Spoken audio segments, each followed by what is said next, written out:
without disparaging non-organic pork. Well, you can present something in a positive, whether it's organic pork or beef or corn or any vegetable. They talk about how they grow it, how they raise it, why they do it that way, and then the consumer has a right to choose to purchase products that are often more expensive in the marketplace, and that's not disparaging someone else's system. But when you're moving a process as opposed to a product, the product concept is very clearly delineated. Whatever the checkoff is for, that particular product. But this is a process. This could be anything that you want to sell under this concept of organic. But we get some sort of certification for. But we already recognize the difference. I mean, there's already an organic exemption. The industry and, quite frankly, this committee recognizes that there's a difference. Will the gentleman yield? Yeah. Oh, sorry. Yeah, it's my time. Yes, I'll yield, Mr. Schrader. Your time. I mean, the Generic Act clearly prohibits any disparagement. You're not allowed to do that. You will be called. I assume the conventional pear guys would call foul if there was an organic guy that was disparaging conventional pears. I think the American consumer understands what organic means to them. To some people, they don't care. It doesn't mean anything to them. To other people, maybe they have allergies, maybe they have certain sensitivities, maybe they just like the idea of eating organic. All you have to do is go there. Mr. Chairman, I share your concern. It's untraditional. You're absolutely correct. But I think the point here is to hopefully position American agriculture where we're not always trying to catch up to what the American consumer wants. We need to be ahead of them a little bit. Let's give the American consumer the choice that the gentleman from Wisconsin talks about. It's not an either or. This is an all of the above. We're facing all this GMO stuff and all this. We can either band together as a committee and as American agriculture and all boats will rise, or we can say, no, this is the way it's always been. We want to do it that way and end up not getting where we need to go at the end of the day. I think the American agricultural future depends on value-added crops, whether it's beef, whether it's pork, which are both meats, by the way, and they have two separate orders, even though they're different processes. I think it's important for us to recognize that if we're going to compete going forward, we have to be thoughtful and get over our old biases. This is not the 1970s. This is actually the 2000s. And, gosh, I think it's time for us to hopefully lead American agriculture into the future, giving more options to the consumer so we can compete against the foreign food producers that, unfortunately, are not as healthy or as clean any way, shape, or form. Right, and reclaiming my time, I've got 10 seconds left. I also want to make this really clear. I'm extraordinarily proud of our conventional industry. This country is feeding the world. And this is not about an either or, it's about a both and. And with that, my time's expired. Mr. Chairman. Gentleman, move to strike the last. Strike the last word is recognized for 5 minutes. Thank you, Mr. Chairman. I just want to direct a question to the sponsor of the amendment. It says, I understand that it costs $22 million. Where does that money come from?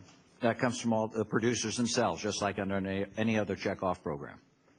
How do you know it's going to be $22 million? Well, it's estimated based on the organic production that's going on right now. What will the fee be then? What will the fee be? I do not know the assessment at this time. There is no checkoff program. I think it's important. We are not establishing a checkoff program. We're giving USDA, and everybody, conventional organic people, a chance to talk about this and decide whether they want to go ahead and actually put a program in play. This creates the opportunity for USDA to do so. So when they do so, I assume at that point they'll decide what the fee might be. Well, maybe the wording. And it has to be self-sustaining. Maybe the wording of this description is inaccurate. It says the amendment strikes the repeal of the National Organic Certification Cost Share Program and provides $22 million for producers to offset the fees. If this is simply a mechanism to set up a vote later on a checkoff program, why does it cost $22 million? Cost share program.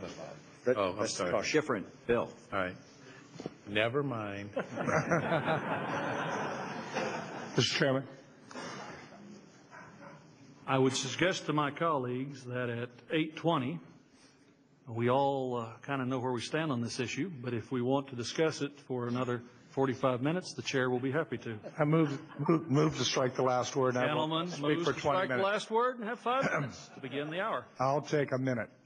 This is really not an either or. It's a choice. It's a choice not only by American consumers, but it's a choice by American producers. What has not been said in this discussion is a phenomena that I see taking place throughout the San Joaquin Valley and through other parts of California and America, and that is farmers and dairy people are producing both organic and non-organic products. And they do it because they're competing, and which American farmers and ranchers and dairymen do better than anybody else. I've got a group of brothers that have 3 dairies, and 2 dairies are conventional milk production, and 1 dairy is organic. And you know, they're making money every way they can. And they don't think because of their organic dairy, they got a disadvantage on their other 2 dairies. And so these brothers are very innovative. They're very competitive. I've got farmers that's growing 10 different crops. Half of them organic, half of them are not organic. The farmers are making the choices. The consumers are making the choices. And now it's a $35 billion a year industry, and I don't see why we wouldn't allow this to continue to, in the best of the entrepreneurial spirit of American farming, let this take place. I spoke more than a minute. I apologize. I yield back the balance of my time. Gentleman yields back the balance of his time. I believe, does the gentleman from, no?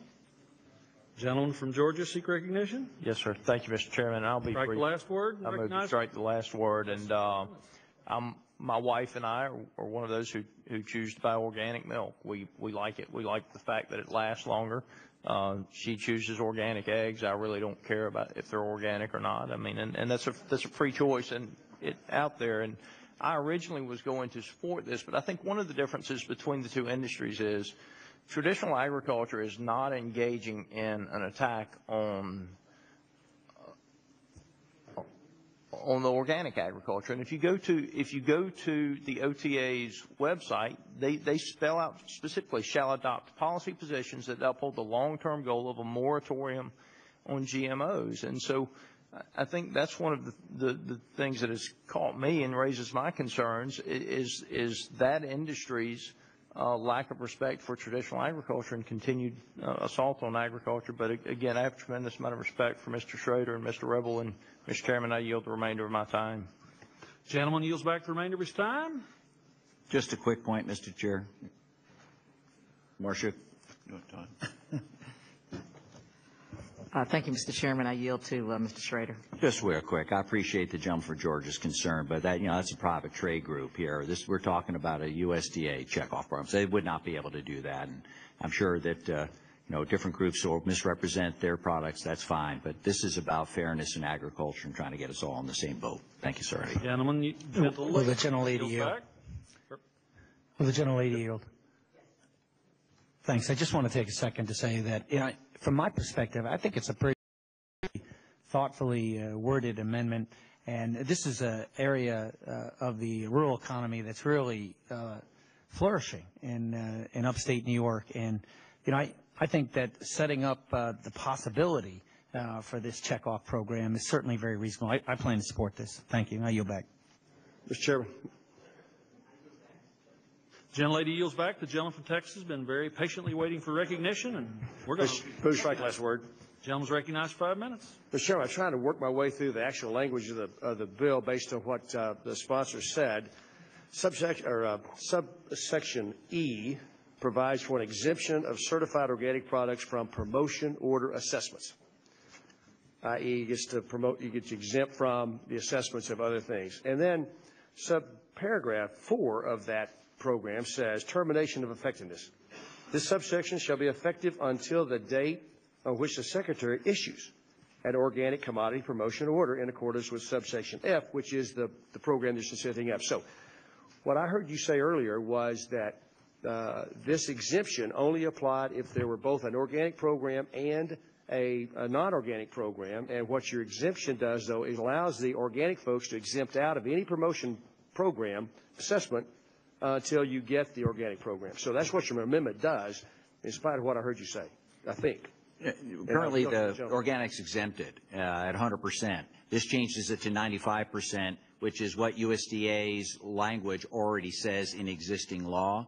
So why does it have to codifying- go away then?